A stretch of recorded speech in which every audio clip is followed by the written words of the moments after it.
राज्य सरकारनं राज्यातल्या महिलांसाठी मुख्यमंत्री लाडकी बहीण योजना आणलेली आहे आणि या योजनेचे पैसे खात्यात देखील जमा व्हायला सुरुवात झालेली आहे। मी सध्या आहे बारामतीतल्या आमराई परिसरामध्ये। आपल्यासोबत काही महिला आहेत, आपण त्यांच्याशी बातचीत करूयात। काय सांगाल, कसं बघता यार मुख्यमंत्री लाडकी बहीण योजनेकडे? मला तर बघा 1,500 येतात हे खरं आनंदाची गोष्ट आहे, पण यात फायदा काय आहे 1,500? आता गॅसच बघा 1100चा झालेला आहे, बरोबर? 1100चा गॅस, परत लाईट बिल पण वाढलेले आहे। मग त्याचा 1,500चा काय फायदा आहे? मग मला काय म्हणायचं, तुम्ही 1,500 देण्यापेक्षा मग तुम्ही शाळेतल्या मुलांना पोषक असा आहार द्या ना। आता बघता तर फक्त शाळेमध्ये काय येतो, भात येतो, त्या भातात पण आळ्या असतात, किडे असतात। मग आता ही लहान मुलं ही पुढच्या देशाच्या आपल्या पुढच्या पिढीचे हे आहेत ना। मुलं जर आता चांगलं खाल्ली, भविष्यात बरोबर बरोबर भविष्यात मग त्यांना आता चांगलं जर खायला प्यायला जर मिळालं तर मग ते सुदृढ म्हणजे निरोगी असे चांगले राहतील ना मुलं। पण 3,000 रुपये तुम्हाला प्रत्येक महिन्याला 1,500 रुपये महिन्याला येणार आहेत, काय हातभार लागेल असं तुम्हाला वाटतं? वाटतं ना, थोडासा हातभार लागन, पण महागाई किती वाढली। आज 1,500 महिना कसा चालवायचा? आज आम्हाला 10,000 रुपये महिना पुरत नाही। गॅसचं बघायचं महिन्यात, का मोबाईलचा रिचार्ज सुद्धा वाढवण्यात आलाय। तेल बघा कसं आहे, पीठ कसं आहे, मग आम्ही काय घ्यायचं? मीठ, तेल, पीठ, भाजीपाला तर लागणार ना। तुम्ही रोजच्या गोष्टी सुद्धा जास्त महागात केल्या आणि 1,500 देऊन आम्हाला काय फायदा होणार आहे का त्याच्यात? प्रत्येक घरात प्रत्येक बायकांना काही सुद्धा याचा उपयोग होणार नाही। मला काय वाटतं की थोडस महागाई कमी करावं। 1,500 रुपये देण्यात आपले घरातल्या वस्तू थोड्याशा कमी करावं ना भावाने।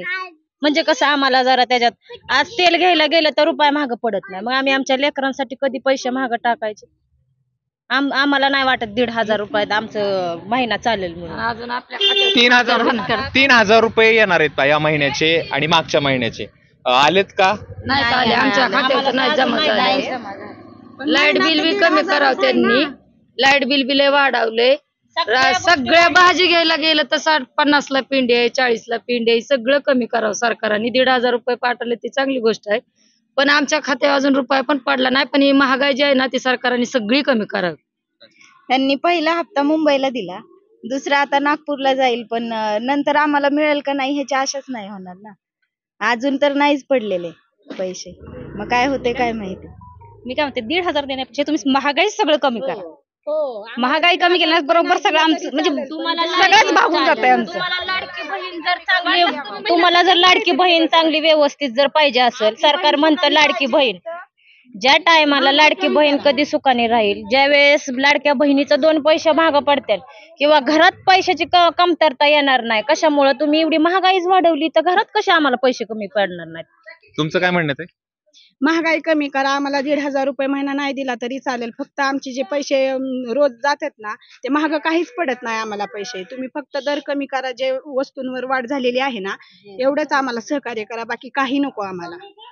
मावशी, तुम्ही फॉर्म भरलाय का? हो भरलाय की, भरलाय की। चांगली वाटते का योजना? हाय चांगली, पण महागाईच लय हाय। 1,500 काय करायचं आपण? अजून तर पडले पण नाही रुपया पण। काय करणार पैसे आल्यावर 3,000 रुपये? काय करायचं? काय करायचं, भागतच नाही ना काय केलं तर, खिशात। हो काहीतरी भागतच येतंय नाही। का? हो बरोबर। 1,500 रुपयामध्ये 1,500 रुपये काय येतंय? महाग झालंय। 1200-1300 रुपयामध्ये गॅस येतोय। याचा निवडणुकीला फायदा होईल असं वाटतंय का सरकारला? तर काय होईल फायदा करा ना तुम्ही, कमी करा। 1,500 ज्यांनी घेतले त्यांना मत देतील ना त्यांना जास्त।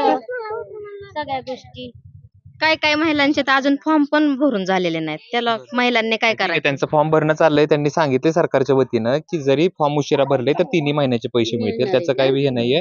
पण आता माझा प्रश्न हा सगळ्यांना आहे की ह्याचा राजकीय फायद्यासाठी ही योजना आणली असं आरोप होतोय, तुम्हाला काय वाटतंय? मला तर वाटतंय हो का, आमदार लोक तर धमक्या डायरेक्ट न्यूजवर देत आहे की आम्हाला जर लाडक्या बहिणींनी मत दिलं तर ते पैसे त्यांना पडतील। मग असं का? हे डायरेक्ट सरळ ब्लॅकमेलिंगच आहे ना।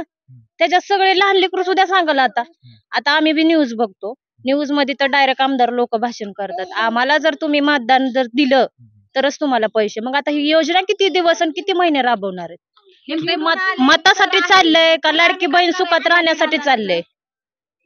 तुम्हाला काय वाटतं? महागाई कमी करा एवढंच वाटतं। नाही, मला हे विचारायचं होतं की विरोधक सातत्यानं आरोप करतायत की ही जी योजना आहे ती निवडणूक तोंडापुढे ठेवून किंवा डोळ्यासमोर ठेवून, तुम्हाला देखील तसंच वाटतं का? हो वाटतं तसं।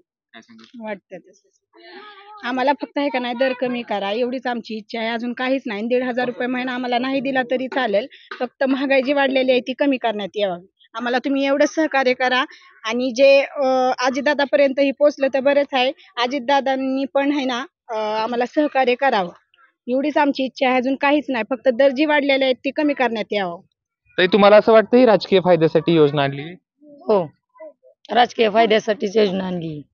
गोरगरिबांचा काय फायदा आहे याच्यात? 1500 रुपये मिळणार आहेत. 1500 रुपयात काहीच होत नाही, काहीच होत नाही. 8 दिवस नाही, एक गावात जर एक दिवस गेला ना तर 1500 रुपये आता जाते. आंबेडकर वसाहत बांधून किती झालं, उद्घाटन झालं, बाकी माणसं ती वसाहतीची ही करून तरी अजून बी चाव्या पण दिल्या नाहीत, काय नाही. मग कधी द्यायच्या? इलेक्शन झाल्या देतं म्हणलं. आपण लाडक्या बहिणी योजनेवरती बोलतोय, त्या संदर्भात सांगा. तुम्ही फॉर्म लाडक्या बहिणीचा पण आहे आणि आंबेडकर वसाहतीचा पण आहे. घरात दिल्या तुम्ही, मग बांधून दिल्या ती, मग त्याच्या लोक तिकडे गेल्यावर द्यायच्यात काय? राजकीय फायदा होईल का लाडकी बहिणी योजनेचा? नाही, काय फायदा, उलट महागाई वाढत चालली. लाडक्या बहिणीला घर नको आहे का? घर नको आहे लाडक्या बहिणीला. नाही नाही, तुम्ही आता आपण याच्यावरती बोलूयात. लाडकी बहीण मुख्यमंत्री योजना आहे आणलेली आहे, त्याचा राजकीय फायद्यासाठी आणली असं तुम्हाला वाटतं? मी तर म्हणते बघा, शिक्षण पण मोफत करा मुलांसाठी. कारण तर जे हुशार विद्यार्थी आहे ना ते मागे पडतात का, तर केवळ त्या पैशामुळे. शिक्षण एक हे करू दे. पैसे राजकीय फायदा होईल का? मला तर वाटतंय पैसे देऊन मत खरेदी करायला चालल्यात काय की. ही माझा सरकारला प्रश्न आहे. तुम्ही पैसे देऊन जर मत खरेदी करत असाल तरी चांगलं नाही. म्हणजे तुम्हाला असं म्हणायचं की 1500 रुपये देऊन ते मत खरेदी हो. करतात? मला तर असं वाटतं. 1500 रुपये जी देत आहे ती गोरगरिबांच्या ह्याच्या टॅक्स मधून कापून जाते ना. मग ह्यांचा आमचा काय फायदा आहे? बहिणींचा काय फायदा आहे?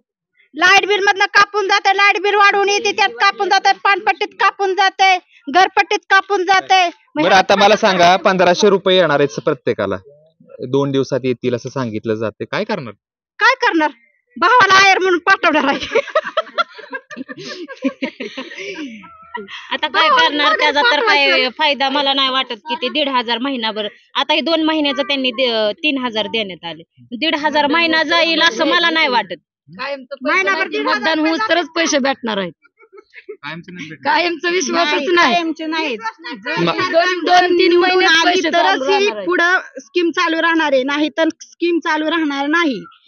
ही 2-3 महिन्यापर्यंत स्कीम आहे. जर पुढं दादांची सरकार आली तरच ही पुढं हा स्कीम आहे. मग तुम्ही दादांचं सरकार आणायला मदत करणार का? आम्हाला आमचा दर जर तुम्ही कमी केलं सगळ्या गोष्टींवरनं जर आमचा दर तुम्ही जर कमी केला ना तर आम्ही आणू ना, का नाही आणणार? आम्हाला जी सरकार मदत करेल ना, हो, त्यांच्याकडे आम्ही त्यांच्याकडून आहे ना. तुम्ही तुमचा फायदा जर बघत असाल, आमच्याकडे जर बघत नसेल तर या गोष्टी आम्ही तुम्हाला कसं निवडून देणार? दादांना म्हणा लाडक्या बहिणीच्या ऐवजी वसतीचं लोकांना द्या घर राहायला. दुसरं काय नको, लाडकी बहीण राहू द्या तिथंच. मावशी फॉर्म भरलाय का? भरलंय की पैसे आले का? नाही. काय करणार? 3000 रुपये येणार 2 महिन्याच, काय करणार 3000 रुपयाचं? आता काय परवडतच नाही. पोरं एवढे शिकले ती आमची शाळा 12वी 13वी झाली पण कुठं नोकरीला नाही, काय नाही, घेत नाही ती नोकरीला आमच्या पोरांना शाळेत. फॉर्म भरलाय? भरलाय. आले का पैसे? नाही आले.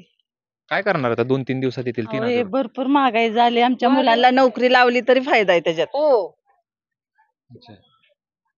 पोरं आमच्या घरी आहेत बसून. आमचे मिस्टर 10,000 12,000 देऊन आम्हाला पुरत 12वी नाही. 13वी होऊन घरी बसल्या, तेवढी मोठी पोर आम्ही घेऊन बसलोय घरात. 1,500 काय करायचं आम्ही? कामाचं काय काही आलेले भेटत नाही परवडले त्यांना. आम्हाला खात्यात. तर या होत्या अमराईतल्या बारामतीतल्या महिला, ज्यांचं म्हणणं असं आहे की पैसे येऊन उपयोग काय, कारण महागाईच एवढी वाढलेली आहे, त्याच्याकडे सरकारने लक्ष द्यावं. या ज्या योजना आहेत त्या निवडणुकीपुरत्या असल्याचं देखील या महिलांचं म्हणणं आहे. आता नेमकं या महिला काय करणार पुढे विधानसभेत हे पाहणं महत्वाचं असणार आहे. ह्या सर्वसामान्य महिला आहेत बारामतीतल्या अमराई परिसरातल्या, यांचं म्हणणं आपण प्रेक्षकांपर्यंत पोहोचवलेलं आहे. कॅमेरा पर्सन धीरज सह जयदीप भगत, एबीपी माझा, बारामती. एबीपी माझा, उघडा डोळे बघा नीट.